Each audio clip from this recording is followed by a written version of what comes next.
Assalamualaikum warahmatullahi wabarakatuh. Terima kasih kerana telah klik video ini.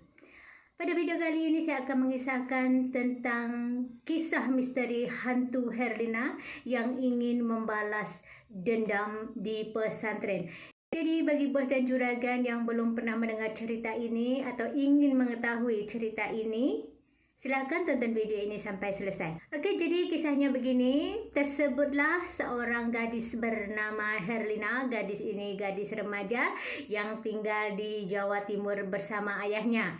Ibunya telah meninggal ketika dia berusia 12 tahun. Ayahnya mengantar Herlina sewaktu remaja ke sebuah pesantren untuk mendalami ilmu agama. Tetapi malangnya di dalam pesantren Herlina kurang mendapat perhatian.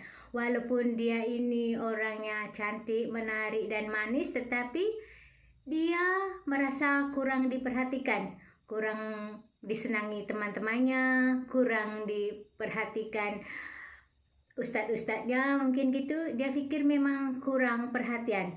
Karena Herlina fikir kurang mendapat perhatian dari pihak pesantren, dari teman-temannya, dari para ustaz dan para kiai, maka Herlina ini merencanakan sesuatu. Pada suatu hari Herlina masuk dalam ruangan ustaz pesantren itu. Dia masuk dalam ruangan itu dengan tujuan untuk mengambil cincin batu akik milik dari salah seorang ustaz pesantren itu. Jadi dia masuk, mengendap-endap, dia masuk, diambilnya cincin batu akik. Ketika sedang mengambil cincin ini, kebetulan kawan Herlina, santriwati yang lain lewat di situ. Jadi setelah lewat, kenapa ada Herlina? Dia dan melihat Herlina sedang mengambil cincin batu akik. Apalagi dia pun segera melaporkan kejadian ini pada pengurus pesantren, dan kemudiannya pengurus pesantren melaporkan hal ini pada ustaz dan pak kiai. Setelah dilaporkan, pesantren pun jadi heboh. Ada pencuri lah sini, ada orang mencuri lah, mesti gitu. Tentunya Herlina pun jadi takut, jadi malu. Aduh, gimana nih, aku nanti mesti dihukum nih. Dan pada malam itu pun para kiai, para santri dan pengurus dari pesantren itu pun rapat. Ini ada kejadian seperti ini anak ini harus diapakan? Kalau melakukan perbuatan tidak terpuji, tentunya akan dihukum, ada hukumannya. Mendengar itu, Herlina kan jadi takut. Gimana? Jadi takut, jadi malu. Kemudian Herlina melarikan diri keluar. Dia lari keluar dari pesantren. Lari. Pihak pesantren pun melihat Herlina lari, dikejarnya Herlina, dikejar. Dan ketika Herlina tahu dia sedang dikejar, semakinlah Herlina ini takut. Jadi dia larinya pun semakin laju, semakin cepat dan semakin panik. Dalam keadaannya seperti itu, Herlina tidak tahu lagi, tidak pikir lagi keselamatan, tidak berhati-hati. Dalam keadaan yang sangat panik, Herlina lari di tengah jalan. Kebetulannya ada sebuah mobil yang sedang melaju dengan kencang. Kemudian mobil ini pun melanggar Herlina. Herlina terluka parah dan koma, dan Herlina dilarikan ke rumah sakit oleh Pak Ustadz dan para pengurus yang mengejar Herlina tadi. Dihubunginya orang tuanya, gini anak bapak ini kecelakaan dan sekarang dirawat di rumah sakit. Bapaknya pun pergi melihat Herlina tidak sadarkan diri di sana dan dirawat untuk beberapa hari. Setelah dijaga bapaknya untuk beberapa hari di rumah sakit, Herlina belum juga sadar dari pengsanya. Dan bapaknya memutuskan untuk mengambil barang-barang Herlina di pesantren dan juga bertujuan untuk meminta maaf pada para kiai dan pada pengurus serta pada pihak pesantren atas perbuatan yang telah Herlina lakukan. Setelah di pesantren, bapaknya pun mengemas barang anak perempuannya, dikemas-kemasnya. Kemudian Dia pun pergi ketemu dengan para ustadz, para kiai, semuanya minta maaf karena anaknya telah membuat kegaduhan di situ. Dan juga minta didoakan agar anaknya cepat sembuh dan bisa belajar lagi di pesantren. Tapi kawan-kawan Herlina ini atau orang-orang di pesantren ini seperti melihat bapak ini seperti kurang suka. Mungkin karena perbuatan anaknya atau gimana, jadi seperti kurang suka gitu. Jadi bapak kayak gini ya, sedangkan anak aku belum tentu mencuri karena anak aku ini orang baik. Dia tahu anak saya ini anak baik, anak manis. Saya belum percaya dan saya tidak percaya kalau anak saya ini sampai melakukan perbuatan yang begini, sampai mencuri atau melakukan perbuatan yang kurang terpuji. Dan jalanan pulang, hati Bapak Herlina ini sudah marah dan ingin membalas dendam atas perbuatan yang pihak pesantren lakukan, kawan-kawan Herlina lakukan, yang sanggup menuduh Herlina ini mencuri. Dan yang marah dan geram, Bapak Herlina pun kembali ke rumah sakit untuk menjenguk anaknya. Sampai di rumah sakit dan masuk ke ruangan Herlina. Di kamar itu Herlina sudah ditutup dengan selimut. Jadi Herlina ini sudah meninggal. Dia meninggal sewaktu bapaknya pergi ke pesantren, jadi dia meninggal sendirian. Tidak ada yang menemani di waktu-waktu terakhirnya. Dia pun sedih, menangis. Kemudian ditambahkan hatinya, ya sudah kalau ini kehendak Tuhan kayak gini. Dia pun bawa Herlina pulang, lalu dikebumikan. Setelah 7 hari dia pun pergi ke pemakaman Herlina. Seperti biasa 7 hari dia tabur bunga, dia doakan anaknya. Tetapi dalam hati dia ini, dia ingin Herlina ini hidup. Gimana kalau dia itu hidup lagi dan bisa membalas dendam atas perbuatan yang tidak dia lakukan, karena bapaknya ini tidak percaya yang Herlina itu mengambil barang dari Pak Kiai. Jadi bapaknya ini mau Herlina membalas dendam. Jadi dendam, balas sakit hati. Setelah dipikir-pikir, bapaknya pun kemudian memutuskan untuk menemui seorang dukun ilmu hitam. Jadi dia pun pergi ke tempat seorang dukun yang terkenal sakti. Dia pergi ke tempat orang itu, rumahnya reot, gubuk. Di dalamnya tinggallah seorang lelaki yang sudah tua, sendirian di situ.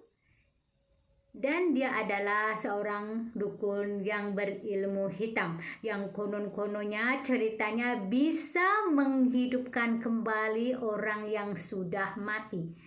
Jadi Bapak Herlina ini percaya, aku meminta tolong orang ini untuk menghidupkan kembali anak aku dengan tujuan untuk membalas dendam. Dia menemui orang ini dengan satu tujuan, yaitu untuk menghidupkan kembali Herlina dan dapat membalas dendam pada pesantren. Lalu si Bapak Herlina ini menceritakan kepada dukun itu, Pak, gimana Pak, saya minta tolong. Saya punya anak perempuan baru meninggal, baru 7 hari. Gimana saya ingin anak saya ini hidup kembali karena ini adalah anak satu-satunya. Gitu kira-kiranya rundingan dengan si Pak Dukun. Oke, saya akan tolong, tetapi ini syarat-syaratnya ini. Kemudian kalau syarat-syaratnya sudah dapat dipenuhi, datanglah ke sini minggu depan dengan membawa syarat-syarat itu sekali. Mungkin syaratnya bunga, kemenyan atau apa, biasanya kalau dukun-dukun itu begitu. Setelah seminggu, Bapak Herlina pun pergi menemui dukun itu lagi seperti yang dijanjikan dalam waktu seminggu. Dia pun datang lagi. Tutupnya pintu, tok. Assalamualaikum Pak.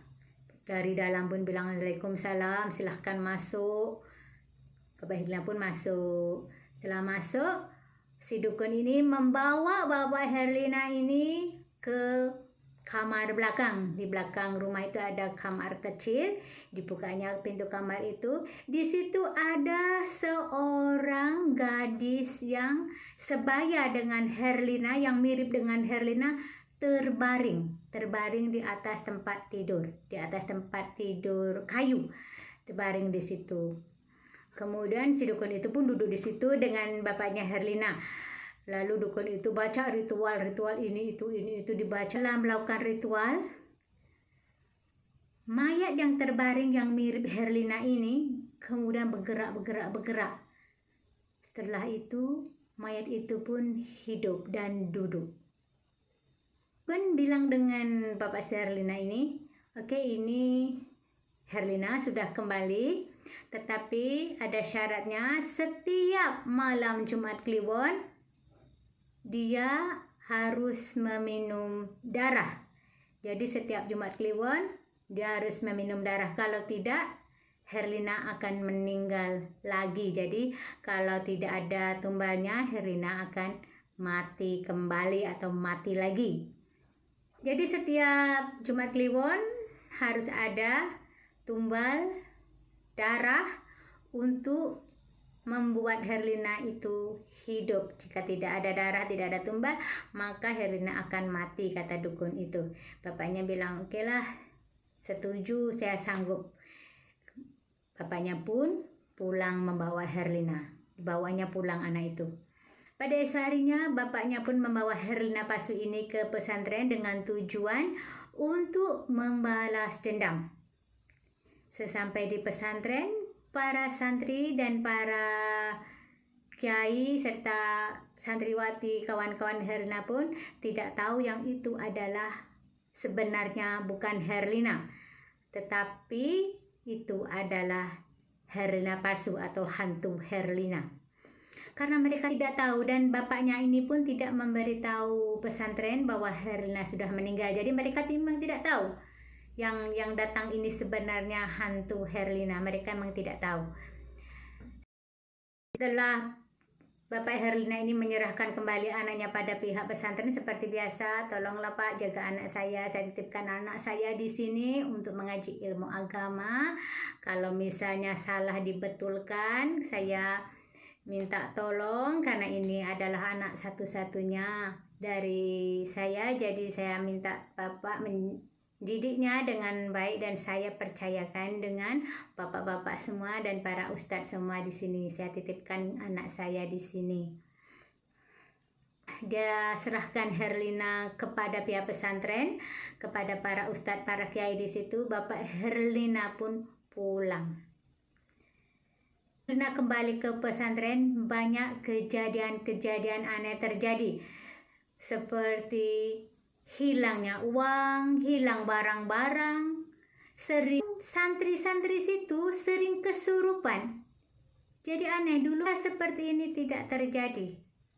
Dan sekarang setelah Herlina masuk dalam pesantren itu lagi, ini terjadi. Banyak orang kehilangan uang, banyak orang kehilangan barang, ustadz kehilangan uang, ustadz kehilangan barang. Seringnya santriwati dan para santri kesurupan. Nah, ini aneh sekali. Dan tentunya malam Jumat Kliwon, seperti yang dukun itu pesan kepada bapak si Herlina ini, setiap malam Jumat Kliwon Herlina harus meminum darah untuk kelangsungan hidupnya. Jadi pada saat itu, pada malam itu, Herlina ini, hantu Herlina ini menghisap darah dari penjaga pesantren. Digigitnya leher, kemudian disedutnya darah sehingga dia meninggal. Tentu hal ini jadi tanda tanya. Ini ada orang meninggal, tetapi tidak ada luka, cuma ada satu gigitan di leher. Dan ini memang aneh. Jadi orang bertanya-tanya, kok ada kejadian seperti ini yang nggak pernah terjadi dan ini terjadi di dalam pesantren. Kemudian di bulan berikutnya pula hal ini terjadi lagi. Santriwati meninggal dengan keadaan yang sama. Jadi cuma ada satu luka gigitan di leher. Santriwati ini adalah santri yang mendapati atau melihat Herlina masuk ke ruangan Pak Ustadz dan melihat Herlina mengambil cincin.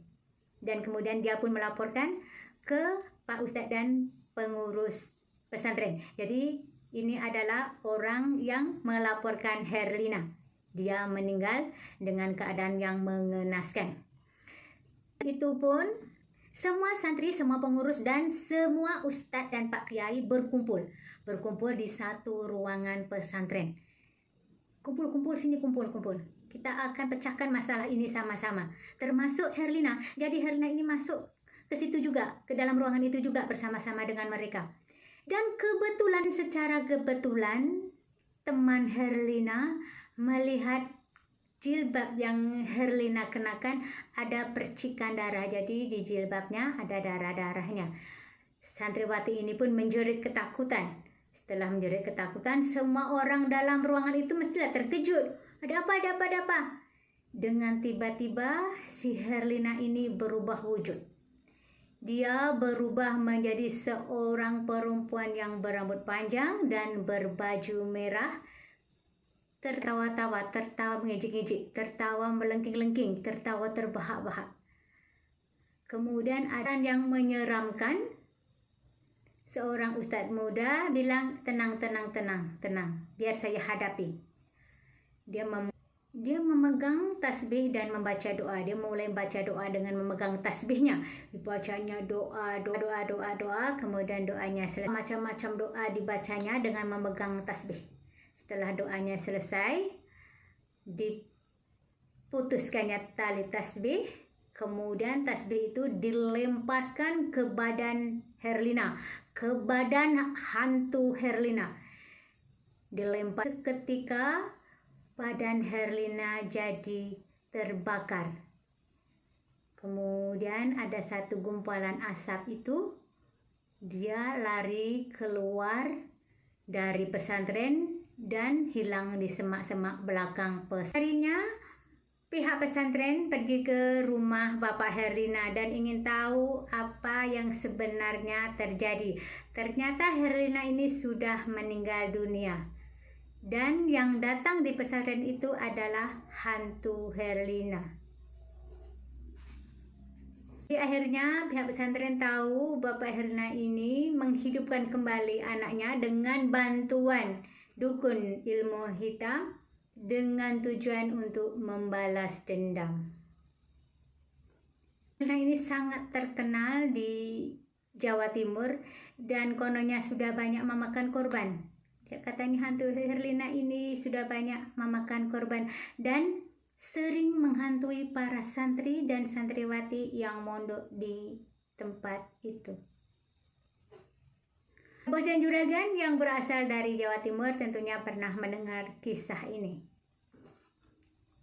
Malam ini, Bos dan juragan semua jangan lupa untuk subscribe channel saya agar Bos dan juragan tidak ketinggalan dengan cerita-cerita seram yang lain. Terima kasih karena menonton. Sampai jumpa lagi di lain video. Wassalamualaikum warahmatullahi wabarakatuh.